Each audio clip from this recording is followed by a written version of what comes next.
Shalom saudara, Gembala kita, Pendeta Dr. Insinyur Niko Nyotra Harjo, selalu mengajarkan supaya kita hidup untuk menyenangkan hati Tuhan. Namun, ada satu pengajaran dari kelompok Hyper Grace yang mengatakan bahwa hanya dengan menerima Yesus sebagai Tuhan, kita sudah sepenuhnya menyenangkan Tuhan tanpa perlu melakukan apa-apa lagi. Pandangan tersebut sangatlah menyesatkan.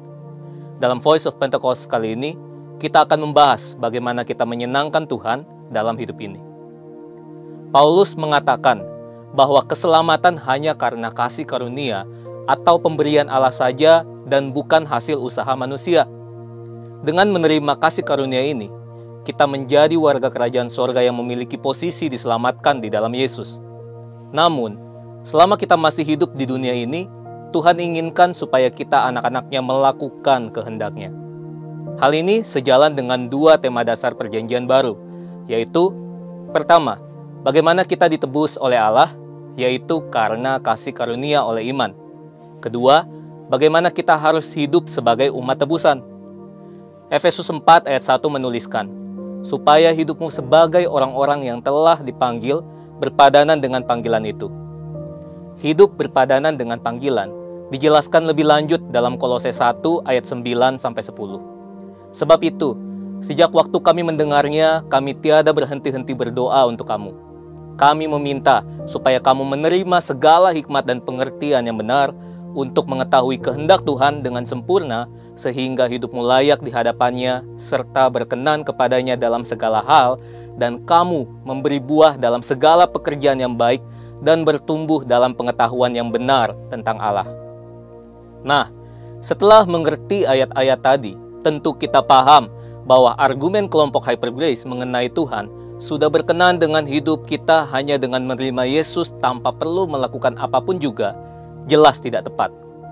Bayangkan, Zakheus pemungut cukai yang setelah menerima Yesus dalam kehidupannya, keesokan harinya kembali memeras orang-orang.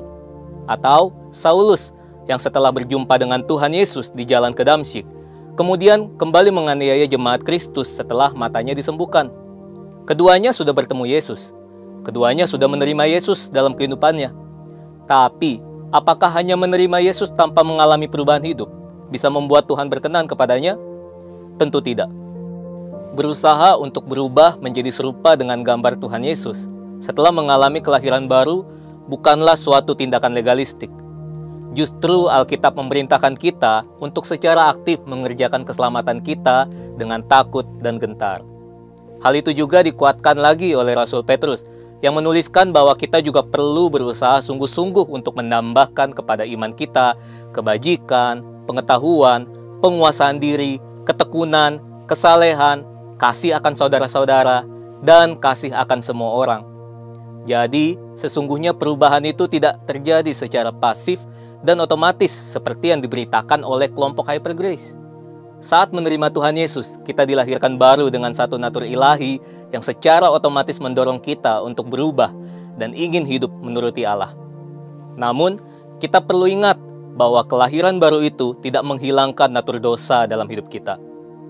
Jika kita hanya bersikap pasif dengan mengikuti dorongan untuk berubah dan tidak secara aktif mengusahakan perubahan itu, tentu kita berpotensi menyimpang dan kembali ke kehidupan lama kita karena kecenderungan dosa yang sudah ada dalam diri manusia akan menghalangi untuk hidup menuruti Tuhan.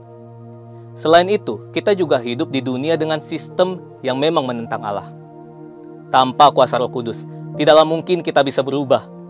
Tapi tanpa kita berusaha untuk mengerjakan keselamatan, perubahan pun tidak akan terjadi. Setelah kita berubah, Tuhan juga ingin hidup kita berbuah.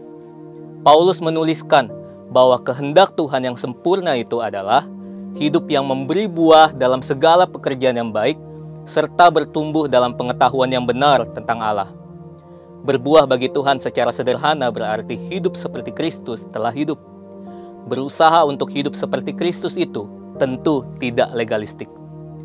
Rasul Paulus dalam 1 Korintus 15 ayat 10 mengatakan, "Tetapi karena kasih karunia Allah, aku ada sebagaimana aku ada sekarang, dan kasih karunia yang dianugerahkannya kepadaku tidak sia-sia. Sebaliknya, aku telah bekerja lebih keras daripada mereka semua, tetapi bukannya aku, melainkan kasih karunia Allah yang menyertai aku." Jadi, Bagaimana kita menyenangkan Tuhan? Dengan berubah seperti Kristus dan berbuah baginya. Saudara, untuk penjelasan lebih lengkapnya dari tim teologi kami, silakan klik link yang ada di atas atau scan QR Code yang tersedia. Tuhan Yesus memberkati.